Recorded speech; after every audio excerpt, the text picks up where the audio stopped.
Hem de dir una cosa, que ja quan havien comentat, ja ho hem parlat avui de matí, però crec que serà important dir-ho, la Guàrdia Civil tenia sospitosos. Jo és vera que si tal vegada aquest jove no l'haguessin sorprès hagués estat molt complicat haguessin detengut, però és vera que aquest jove ja formava part del grup i n'hi havia de sospitosos i n'hi havia més i durant la investigació el tema insisteix una altra vegada que ha molestat molt en els implicats, el tema dels grupets aquests de fanàtics qualque vegada que van ser detenguts, no sé si fanàtics, no vull dir que perquè no vull tampoc entrar en polèmiques, però aquest grupet del tema de les detencions de Bunyola, però van dir que tot formava part d'un grup, no? Tot formava part d'una investigació, d'unes sospites, pues se confirma en la investigació, en la detenció del menor, no? Bé, jo m'hi m'agradaria... Que clar en la gent, no? Que no és una decisió, no és una cosa que m'ho inventant des d'aquí ni res personal, efectivament, no? Arrel de lo que estàs dient, i pren molta atenció perquè no havia tingut l'oportunitat de parlar-ho amb tu. Jo vull recordar que Kiko, divendres passat, no l'anterior, és a dir, estem parlant a lo millor de fa 10-12 dies, precisament va estar parlant d'aquest tema, que s'estava investigant i de més. Arrel de les teves declaracions es va posar en contacte amb nosaltres una oient que es diu Francina Jaume Guardiola, al manco aquest és el nom que figura al Facebook, i va dir que era la mare i que se sentia molt orgullosa d'un dels joves que el passat 28 de maig la Guàrdia Civil va agafar i emmanillar injustament, diu ella, a Bunyola quan estava fent fotos dels fets que en aquell moment estaven passant. Estic llegint la carta.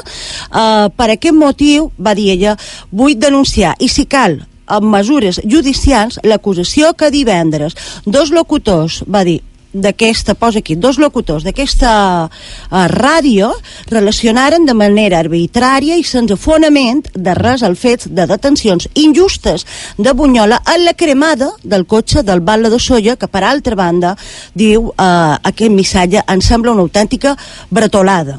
Diu que és vergonyós fer aquest tipus de bromes i de comentaris acusant a joves i a col·lectius que no han fet res, simplement són mallorquins i estimen Mallorca. Espero o no que la direcció del programa en farà cas d'aquestes declaracions. Em sembla molt greu fer aquest tipus de programes sense base de res, plens de falta de professionalitat informativa. És més, ho considero una vergonya. Jo la faig pública perquè vegi vostè que nosaltres no tenim cap problema en recollir les denúncies i el malestar dels nostres oients. Òbviament s'estava referint a tu, clar, i era en Jota. Sí. I era en Jota, no, a més ho va dir clar. Aleshores, jo m'he esperat uns dies perquè volíem veure això com passava. Tu en cap moment vares dir, crec jo, i si no se'n pot anar a la carta ho tornarà a escoltar, ni assenyalava ningú en concret. No. Sí que va dir que hi podia haver, perquè tu tenies una informació de la investigació, una certa relació. Crec que després de lo d'avui, quan ells mateixos, un d'aquests al·lots, ha dit que no li va agradar perquè no li pareixia bé a nivell polític, que es Bala li ha demanat i m'ha dit que no té res que veure amb el tema aquest de Bunyola, pues que pogués estar content o no amb aquestes manifestacions, amb el manco, dic jo, que aquí, el que tu vares dir, ho vares dir bé. Efectivament, jo me ratifico en tot, formava part del grup de sospitosos. Dir, aquests joves han pegat foc en el cotxe del Batlle perquè el Batlle s'ha manifestat en contra dels detinguts de Bunyola. No és això.